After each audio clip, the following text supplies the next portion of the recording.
Alrighty. Maybe you're able to see a little green moving dob there in the middle of the screen. That would be Mr. Aphid, little turd. There will be quite a few dead Mr. Aphids. Young lass wasn't really investigating the leaves terribly heavily when she was pulling them off. And a lot of these red ones, I ended up pulling the leaves off of them. But we picked a bunch. Ooh, that's gnarly. There's that. Beauty. This all cos. Green cos and red cos. Yeah, basically, you can see them there. Blasted aphids. A lot of it was, oh shit, they're all in the middle section. There's a big one. Gee, I think you can even see his legs moving. Anyway, going to be a few of those. Hopefully they stay in the bag. But anyway, they were basically coming time to pick about 3/4 of them. So I did just that and saved some of them from being further massacred by the aphids. I should have showed it, but the broccoli is starting to get little heads like that on the top. And yes, it is the sprouting broccoli like the one I've got at home, where they've got a tiny little broccoli head coming up, basically, where every leaf comes off of your main stalk. In between the leaf stalk and the actual proper stalk trunk thing, you have a little tiny one. I can see those are forming as well. But yeah, the other one's about that big. I told them give it about a week. And yeah, they should be able to go ahead and do the rest. Yeah, I might start going to the Karen service next week. We'll just see. But I think a couple of Aussies go there already, so I might just start going there anyway. And this whole idea of being a cameraman and uploading their stuff on a separate YouTube channel, there's probably no need to even get to that point. There's 3 sisters I used to see there who, quite honestly, were quite pretty, and there's one of them there today was talking with the young lass who I was picking the lettuce with, and yeah, she's had a couple of words to me as well, so yeah, by hell, she's pretty. I'm pretty certain it was a girl. They all, seem to know her, and I'm pretty certain she's a girl that used to come a few months back, up until about 4 months ago or something like that. And I think she's one of those 3 sisters, but by hell, she's a pretty flaming girl, no question about that. But she's up to university now, so anyway, surprising how some of these girls. Quite a few of them had a boyfriend back in the refugee camp, and then they end up basically flying back over the refugee camp to marry them in the refugee camp. But the trouble is, it's not really recognised by the Burmese authorities. It's not recognised by the Thai authorities either, because it's in a refugee camp. And regardless of the fact it's run by the United Nations, they still can't get the United Nations to do a marriage certificate. So she had a lot of bullshit with that. Husband come out, and then they, yeah, had a bit of a technicality with, they claimed to be married, and the government said you got to prove it, and then they sort of said, well, we've got a baby together, and then they said, well, we want you to go over and get a, he was still over in Thailand in the refugee camp, but when they'd got married, of course, well, let's just put it like this, she had a baby, and a month after she had a baby over here, because she's a permanent resident here, then they turn around and say, well, we don't know if we can let your husband come. Oh, yeah, he come out, and he was out here for a certain amount of months, and she had him on like a bloomin' spouse visa. And then they said, well, you got to prove he's a spouse. And then it basically got to like, we don't think you had a religious marriage, but we need an actual government recognised marriage certificates. Not just, oh, well, there was this many people and we married in the church in a refugee camp.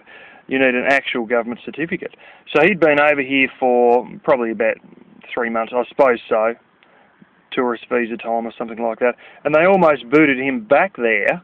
I think they did actually boot him back there. And then she had this, only had the baby for a month and had to fly back with this 4-week-old baby to try and organise it, to find out that the Thai government wouldn't recognise it because she's not a Thai citizen. How bizarre is that?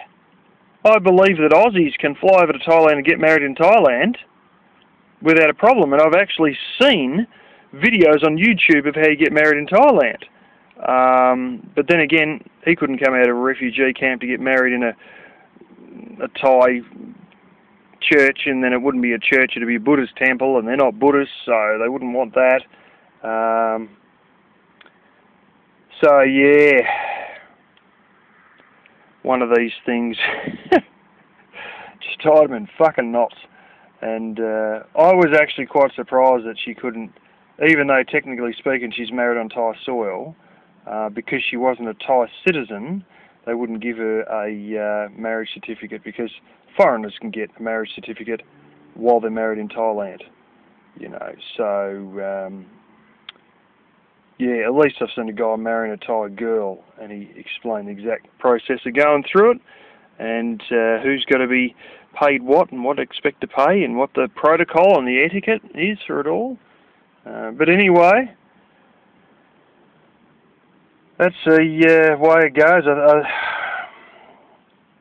Sometimes, you know, it's a boyfriend that they have in the camp, but I wouldn't put all my money past the idea that it wasn't just a family friend and they're using it as a stepping stone to get them out of a bloody refugee camp where they're jammed in 100 people to the acre, living on frickin' rice, having to grow their own greens with a handful of salt, fish paste and chilli.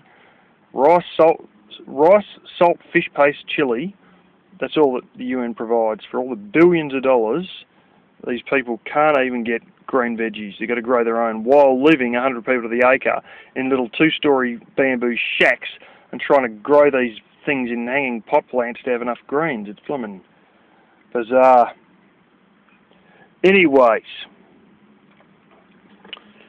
I wouldn't be terribly surprised if it was, you know, they marry them over there as a stepping stone to come out. But then again, when you've spent your entire life, bar the last 2 years over there, is it any wonder that you go to Flame and you fall in love with one of your own kind in your own camp that you've spent 90% of your life in, you know?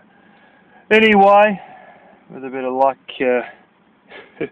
I'll find a nice young lass. It'd be real funny if they said, well, none of them are interested in you. But you know what? I've got a sister, and you can bring her over. I just hope the sister... I don't think that shit flies over here anyway. I think you've got to prove that you've known them for a certain amount of time, like you do in the States, you know, and, yeah. So I bet you're... And I mean, who the fuck wants to marry someone they haven't met? You know what I'm saying? I end up getting a big fat hoofer with a friggin' moustache and a bad attitude who's always cracking the shits over something. Fuck that shit.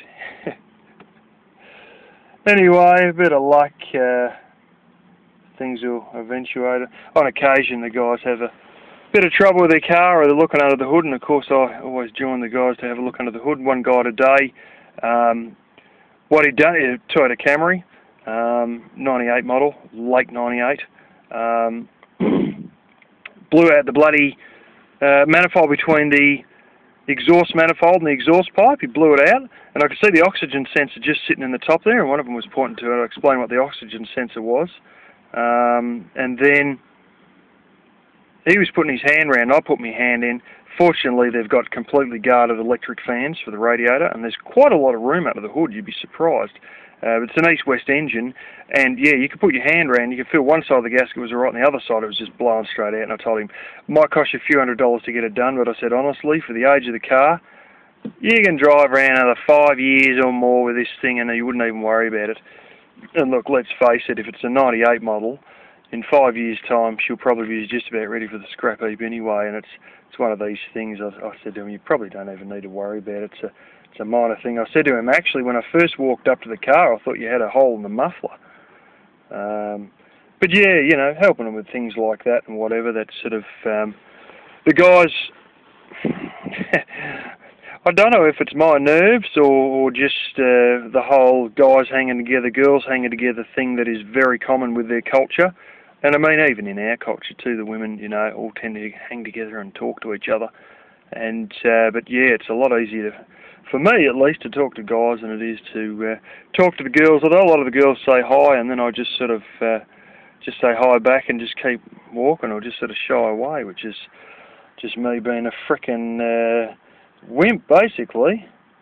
It's funny, you know, not scared of YouTube and that. When I first go on Hangouts, I'm a little bit nervous, and I've been on 2 Hangouts recently. Some of you guys might have seen me on Tony Mullins' one. Some of you may have even seen me on Rosie's one last week, until somebody decided to show their saggy boobs, and then she had to delete that Hangout, which is unfortunate. I went to get, I was going to go back on, but oh hell, more people would come on, and I just sort of stuff it.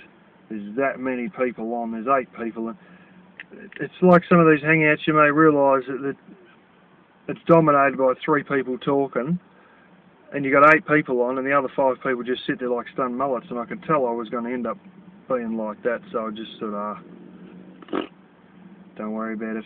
I did realise later on the tablet that they'd try to, when they deleted that Hangout for somebody showing their boobs, and then, trust me, they weren't worth looking at. And then set up a new one. I had a missed call on the tablet, because the tablet's an Android, but you wouldn't see it on a laptop. When I turned the tablet on later, it said I had a missed call from this Hangout sort of thing that's run by Rosie.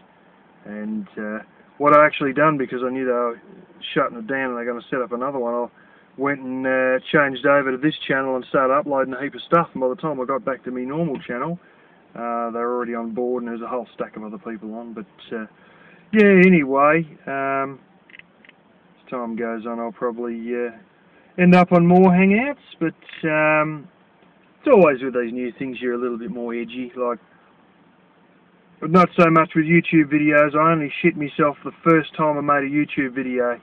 And the first YouTube video I ever made needed 2 takes. That was it. And yeah, sort of funny though, you know, it's different with YouTube, because you can control the depth you're in, you know what I'm saying, whereas in person, if someone feels a bit funny, the only thing they can really do is step back, you know, and it's not as easy to socially control as it is on YouTube, because, you know, it's not so as in your face, you know what I'm saying. And if people give you the shit, you can delete the comments, you can block them, whatever, or you can just not read the comments at all, where it's sort of very different in the real world. And I think a lot of people come out more online than they do in the real world, and there's some people who don't even have a fucking real world, and they, you know, only venture into public if they have to buy food, and that's about it. All for their job.